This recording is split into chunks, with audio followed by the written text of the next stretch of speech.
یہ اللہ تعالیٰ نے اپنے نبی کو قرآن میں مقام بخشا، اس کو عزت بخشی، اس کو احترام بخشا۔ تو میں یہ کہہ رہا تھا کہ اللہ تعالیٰ نے اپنے نبی کا سلسلہ نسب دیا تھا، پاکی ایسا محفوظ کیا کہ آدم علیہ السلام تک کہیں ایک جگہ بھی جھول نہیں ہے۔ ہمارا نبی محمد صلی اللہ علیہ وسلم بن عبد اللہ بن عبد المطلب بن ہاشم بن عبد مناف بن قصی بن کلاب بن مرہ بن کعب بن لؤی بن غالب بن فہر بن مالک بن نضر بن کنانہ بن خزیمہ بن مدرکہ بن الیاس بن مضر بن نزار بن معد بن عدنان بن عد بن حمیسہ بن سلیمان بن عوف بن ضوج بن قموال بن قبی بن عوام بن ناشد بن حذا بن بلدہ۔ یہ عوام کا جو میں نے ابھی نام لیا آپ کے تازوں میں،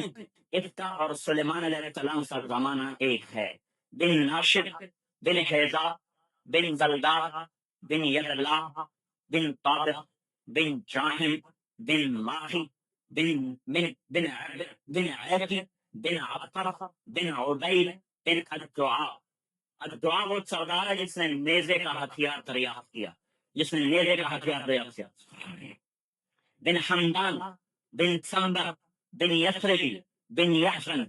بن یلحن بن ارعوا بن عیدی بن زیشان بن عیسر بن اقنان بن ایہام بن مقصر بن ناحب بن طارع بن سمی بن مزی بن عوض بن عرام بن قیدار بن اسماعیل بن ابراہیم بن آذر بن ناثور بن سروج بن رعور